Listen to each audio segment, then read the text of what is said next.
अस्सलाम वालेकुम, मैं हूं Sheikh Umar. City India News में आप तमाम का इस्तकबाल है। आइए देखते हैं स्पेशल रिपोर्ट। तेलंगाना में बरक़े बिल में हुआ इजाफा। तो टॉपिक शुरू करने से पहले आप तमाम से गुजारिश करूंगा कि वीडियो को लाइक शेयर करते हुए हमारे इस यूट्यूब चैनल को सब्सक्राइब ज़रूर कर लीजिए ताकि ऐसी ही दिलचस्प और मालूमाती वीडियोस आइंदा भी आपको मिलती रहें। तेलंगाना में टीआरएस हुकूमत ने बरक़ी शरहों में इजाफा करते हुए अवाम पर मजीद बोझ डाल दिया है। हिंदुस्तान में अवाम पर मोदी हुकूमत की जानिब से कई तरह के मुहासिल आयद करते हुए पहले ही से बोझ डाला जा रहा है। गुज़िश्ता 2 दिनों में 2 मरतबा और फिर आज भी 1 मरतबा पेट्रोलियम अशिया की कीमतों में खातिर ख्वाह इजाफा कर दिया गया है। इलेक्शन के बाद के माहौल में बीजेपी को अवाम पर आयद होने वाले बोझ की कोई फिक्र नहीं है। बीजेपी 5 के मिन जुमला 4 रियासतों में असेंबली इलेक्शंस जीत चुकी है। मुस्तकबिल में फौरी तौर पर कोई और रियासत ऐसी नहीं है जहां इलेक्शंस होने वाले हैं।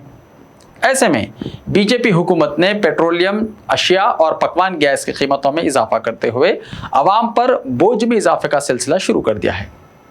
अभी अवाम मरकजी हुकूमत की जानिब से आयद किए जाने वाले बोझ को पूरी तरह से समझ भी नहीं पाई थी कि तेलंगाना की केसीआर हुकूमत ने नया करंट शॉक दे दिया है।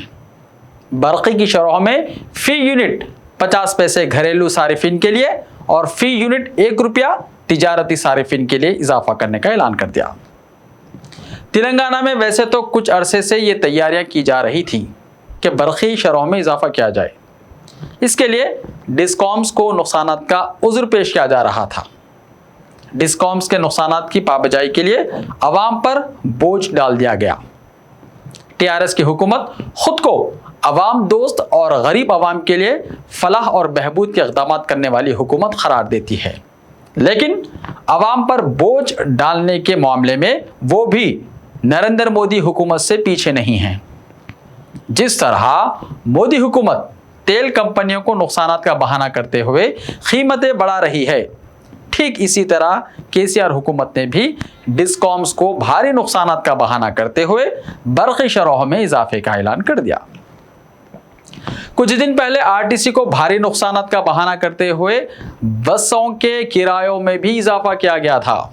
इस तरह टीआरएस भी अवाम पर बोझ आयद करने में कोई शर्म महसूस नहीं कर रही है। रियासत में चीफ मिनिस्टर के चंद्रशेखर राव और टीआरएस के तकरीबन तमाम कायदीन और वज़रा की जानिब से बरक़ी शोबे के ताल्लुक़ से बुलंद बांग दावे किए जाते हैं। ये कहा जाता है कि तेलंगाना बनने के बाद बरक़ी के मामले में तेलंगाना को खुद मुकफ़ी बना दिया गया है। बरक़ी की पैदावार में इजाफा हुआ है, बल्कि रियासत में तैयार होने वाली फाजिल बरक़ी को दूसरी रियासतों को बेचा भी जा रहा है। ऐसे में अवाम पर बोझ डालने का फैसला नाकाबिल फ़हम है, नाकाबिल समझ है, समझ के बाहर है। जब रियासत में फाजिल बरक़ी पैदा हो रही है और दूसरी रियासतों को बेचा जा रहा है तो इसके नफ़ा के बावजूद डिस्कॉम्स को नुकसान किस तरह हो रहा है।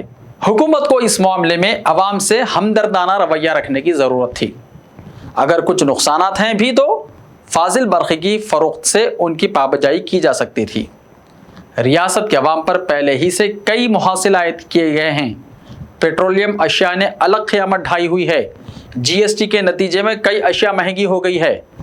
दवाओं और तरकारियों की कीमतें भी बढ़ती जा रही हैं। खुर्दनी तेल की कीमतें आसमान को छूने लगी हैं। इस पर ब्लैक मार्केटिंग के ज़रिए अलग बोझ डाला जा रहा है। सारी सूरत हाल को झेलने वाले अवाम पर अब बरक़ी शरहों के इजाफे का बोझ आयद करना अवाम के साथ मजाक से कम नहीं है। चंद्रशेखर राव हुकूमत का यह फैसला अवाम के हक़ में नहीं कहा जा सकता, बल्कि इसके नतीजे में अवाम पर की मुआशी मुश्किलात में मज़ीद इजाफे के अंदेशे ज़रूर लाहक़ हैं। हुकूमत की जानिब से रियासत की हमाजहती तरक्की के दावे किए जाते हैं। तरक्की के समरात अवाम को पहुँचाने और इन्हें महंगाई और दिगर मुश्किलात से राहत फराहम करने के बजाय इन पर बोझ डालना दुरुस्त नहीं हो सकता। अगर डिस्कॉम्स को वाकई नुकसान का सामना है तो फिर बरक़ी शोबे के ताल्लुक़ से और रियासत की हमाजहती तरक्की के दावों की जांच करनी पड़ेगी। एक तरफ टीआरएस पेट्रोलियम अशिया की कीमतों में इजाफे के खिलाफ एहतजाज कर रही है तो दूसरी तरफ खुद बरक़ी शरहों में इजाफा कर रही है। इस तरह वो अपने फैसले से عوام کی توجہ ہٹانے کی کوشش کر رہی ہے۔ حکومت کا یہ ریاست کے عوام سے بھونا مذاق ہے۔ ایسے ہی تازہ ترین خبروں کے لیے ہمارے اس یوٹیوب چینل کو سبسکرائب کرتے ہوئے اس کے بیل آئیکن کو پریس کر لیجئے۔ لائیو ویڈیوز دیکھنے کے لیے پلے اسٹور سے ہمارے ایپ سٹی انڈیا نیوز کو ڈاؤن لوڈ کریں، لنکس ڈسکرپشن میں موجود ہے۔ تو ملتے ہیں کل، تب تک کے لیے اپنا خیال رکھیے، اللہ حافظ۔ تاکہ ایسی ہی دلچسپ اور معلوماتی ویڈیوز آئندہ بھی آپ کو ملتی رہیں۔